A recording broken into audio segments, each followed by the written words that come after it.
Okay, I am showing you a few ingredients because I'm going to make a quiche. Keto quiche Lorraine. Okay, if it's called quiche Lorraine for the ingredients, we're going to change ours up. We're going to use bacon and a different type of cheese. We're going to use these. We're going to use the cheeses that we've been using the past few days to make other things. We've got heavy cream. We've got our almond flour and our coconut flour, which is, we're going to use a half cup of coconut flour, 2 cups of, 1 cup of almond flour, and 1/2 cup of coconut flour. And we've got bacon, and we're going to use our butter. We're going to make it with a crust. Normally, I make it without a crust, and I haven't made it with a crust, but this is going to be the first time. And we're going to make it so it's fluffy. I've got off a recipe that calls for keeping the butter really cold, which I've heard of that. And we've got our eggs here. It's going to take 6 eggs plus 6 egg yolks plus 1 whole egg. And we're going to get those all mixed in, and then we're going to make our crust. First, we're going to make our crust, and then we'll show you how to make the filling. Okay? We'll be back. Okay, what we're doing is we're going to make the crust, and Rosalind's stirring up the flour. This is the 1 cup of almond flour and 1/2 cup of coconut. We have this, the coconut flour, and then the gluten-free almond flour. And this is, we're going to stir that up, and we're getting ready to put the butter in there. I'm waiting for my camera person to help me, but hold on. But we're just stirring it up. Not too much. Okay, go ahead. Yes, Rosalind's helping me, and she's combining together the coconut flour and the almond flour. And you can get whatever pack you want. It's the organic coconut flour is what we have.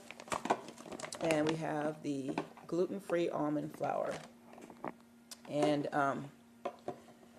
so we're just stirring it together. And there's 1 cup of almond flour and 1/2 cup of coconut flour. And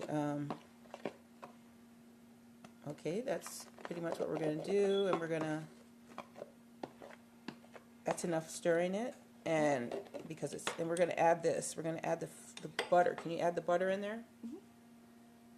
Just chunk the whole bunch in there. All of it? Yes, all the butter. And make sure it's cold. Okay, is that it? Okay, that's good. Okay, then we're going to stir that together. And you want to stir it together so it forms like sandy type granules. Make sure it's all smushed together, all the butter and everything. So it's going to be fully incorporated, and we'll be back. I don't know if you could see it. It's kind of like granules of sand, or kind of sandy like. You probably really can't tell too much, but anyways, we're preheating the oven to 475, and we're getting ready to add the egg. And I don't have the camera person helping me because Rosalind's doing her homework, so I'm cracking it with one hand.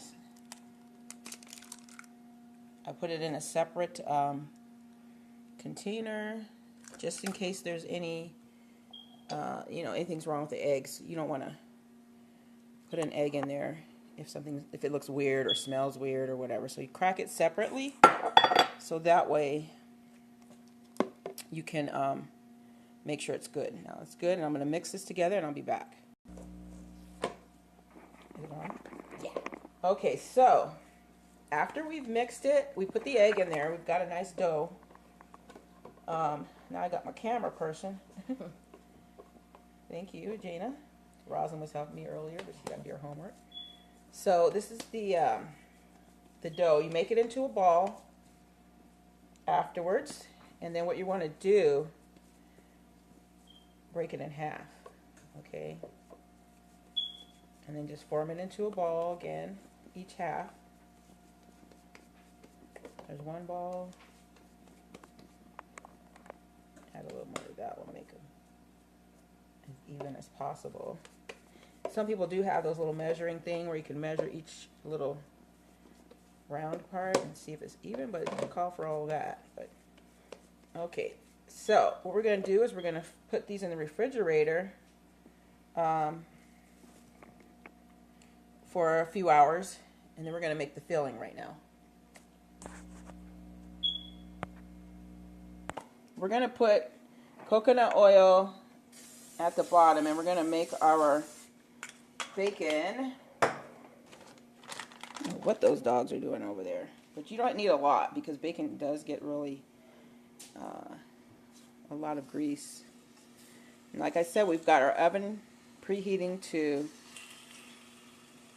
475, and we're making some bacon for inside of, and some people, like if you watch the other video, we're making the bacon like this. Some people make it in the oven. I've always been taught to make it on top of the stove, and it's probably more messier, but this is the best way for me. So we're going to make some bacon, and I'm going to chop up some onions real quick. Okay, these are some onions that I brought a while back. If you check some of the videos, these are still in good condition. I put them inside of the refrigerator, the bottom part, and they're the little brown onions, but inside they're purple. Really scrumptious. And the family doesn't really like onions as much, but I do. Like, there's a couple of us in the family that like it, and some that don't really mind, but got to have some flavoring inside of your quiche. Use this little thing to put the onions in. We're just gonna make them. You can make them smaller if you like.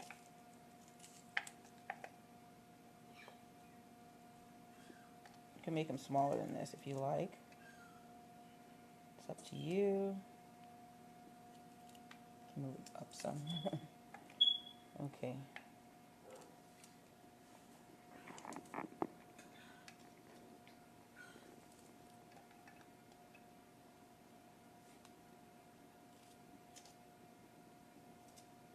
I have to take the outside off so that I know some people can cut them up like a quick as lightning. Like, I think it's Kelvin Cooks. He's really good with a knife. I have to find out how he does that. Thank you for subscribing too, by the way, all you subscribers. I'm not gonna put too many. Actually, I don't even know why I cut that whole big piece, because I know Jane is probably looking at me like, what in the world? That's good, you know, just for flavoring purposes. And we're gonna take these and put them. My eyes will quit watering. I'm gonna put it in this thing here. So we can, I'll use it for salad or something. I love onions. If I ever meet somebody, they're going to have to deal with it because I will be eating onions. Okay, let me take this last one. Hopefully they like them too. I don't know. Cut this one up.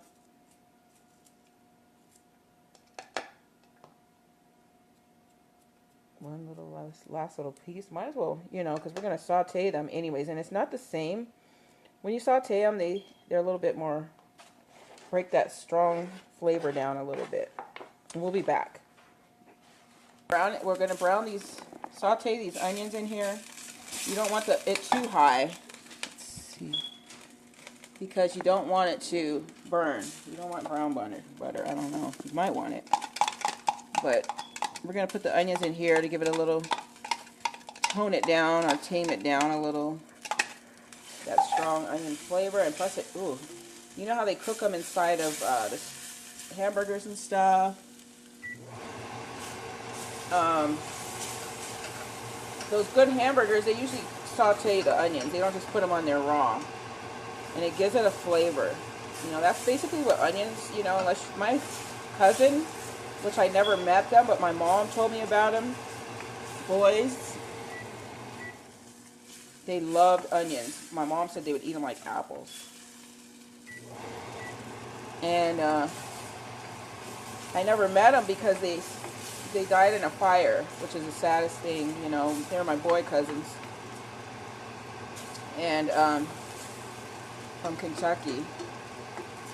But anyways, it was funny because she told us, she said they would eat the onions whole, you know, like it's an apple. These things are really strong, you know, like spicy, I would say, if you eat it, just eat it. But my mom would cut them up like green onions and regular onions. And she loved putting that like as a side part, like side dish. Tomatoes, onions, pickles, and different things like that. So if you eat your meal, you can grab you something. That's probably why I learned to eat onions pretty good. So I'm going to turn this down. Probably turning the wrong thing. Turn it down a little so they can, so you don't get, you know, the butter doesn't burn. But see there, it's just caramelizing them a little. That's what it's doing, that butter in there. And we're going to drop this in the quiche batter. And our bacon's still cooking. Let me see. Did I turn that thing down? Yeah, I turned the wrong one down, guys. So that's what you do. You can have more if you think you'll have more. I think this is just enough because we're making one for now. We've got a big family, so we might end up making. I just made one because I'm still seeing the Jello is left in there, and we got 2 sets. And I'm gonna eat some later because I really like it. But I just make one of the quiche. I'm pretty sure they'll eat this better. And I'm not an egg person. Like the person who I got this recipe from said they're not really either. But just like that person, I do like quiche. It tastes different than just eggs. And I like boiled eggs sometimes, depending on if they smell fresh. If they smell weird, then I won't eat the eggs. The yolk part. So it looks like these are doing well so far. And that's all the amount we're going to use. And believe me, that's going to make a good flavor.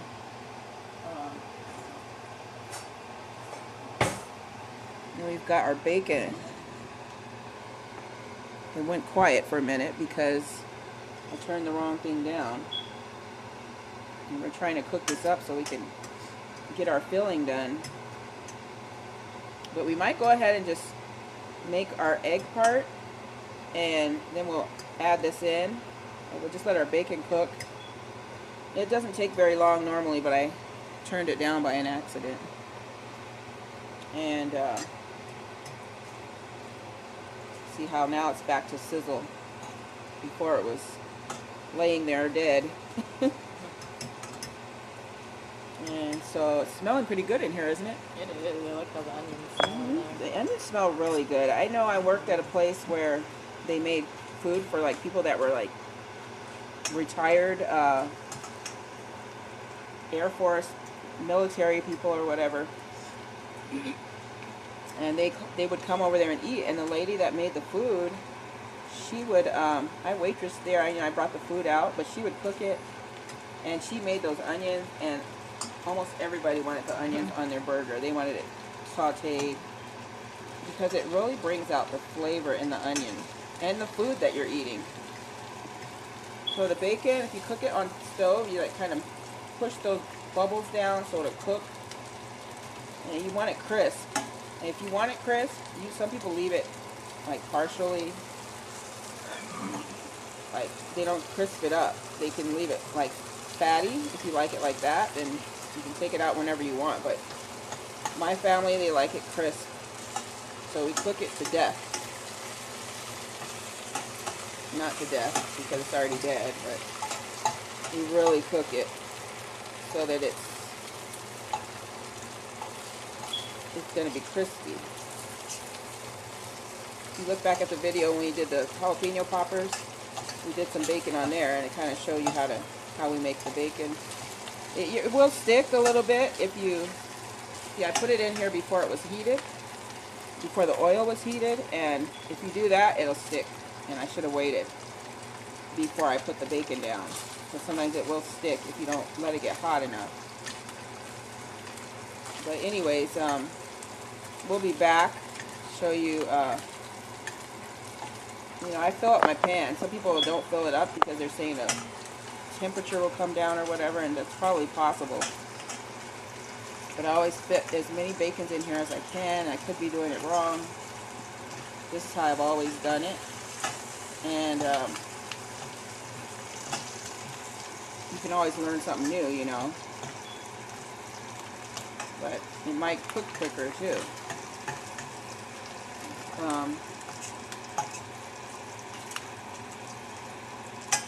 You just turn it as it's cooking, and then just leave it alone so it can brown up. You just leave it for now, and we'll come back and add a couple more. I'm trying to think of how many, probably about 10, 11 pieces or so you think would be good crunched up in there. Right. Didn't really say how many. They're using ham on theirs and a different type of cheese, but we're doing ours our way. Because we had cheese left over from the pizza that we made, which you'll see. We just use our leftover stuff. We don't go and buy new stuff unless we need it. Like the cream, we had to go out and get it. How much about was that cream? It was like What store did you get it from? Walmart. We got it from Walmart. It's 2 something. Yeah. For 2 cups, 16 ounces. That's how much you're going to need, exactly that. So we probably will end up making one recipe because we got one of these. Usually get the big one, but yesterday we just got this one. So we'll make the one, that's enough for one recipe. But it makes quite a bit. Might make 2 of those glass Pyrex. You can put it in a Pyrex or a glass dish. See how they're browning really good? Oh, was it popping on there? Oh no.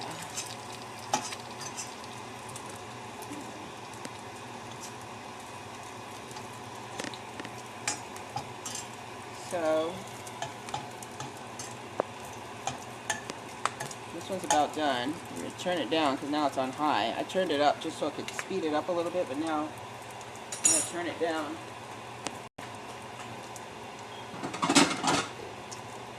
That one's coming out. Make sure you're not hot back here so you don't burn up, bust your plate. But we'll make sure your napkins aren't close to your flames because you can have a fire. And we'll take out this one. Looks done. That one's done. Turn that one over one more time.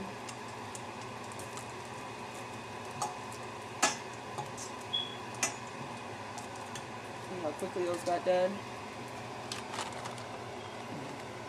You put the other one and you got to be careful because there's a little sweat. So you don't want to pop on you. You don't want it to pop on you, Gina.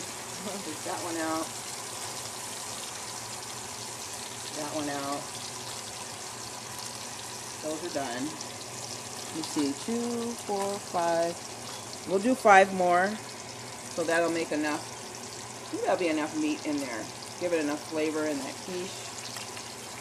You can use ham. You could use Canadian bacon. 1, 2, 3. Or you can use, we were going to put green onions, but we decided not to, so I used the sauté one. Well, she was going to get them, but I said, well, I have onions, and you can make them just as well. And the quiche Lorraine usually has a regular onion, but you can switch it to the green onion if you want. You can clean your pan out after the first batch if you want, if you think it's going to stick. But I just leave it, and especially if you're going to keep your grease. You know, if it burned a little bit down there, you might want to wash your pan out for the second round. And then I don't need grease on my clothes. So these are the bacons right here.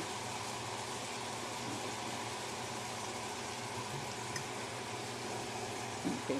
Yeah, these are the bacons. And let's see if our onions are done. Yes. Did I turn off the wrong one again? I think it's the top. Okay, so what we're going to do is we're going to add it in here with butter and all flavor. We're going to put it inside this. And we'll be back.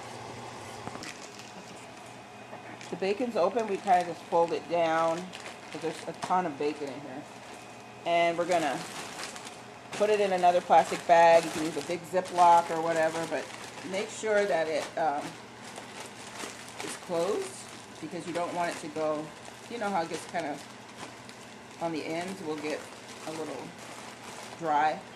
So that way you have it ready for the next cooking.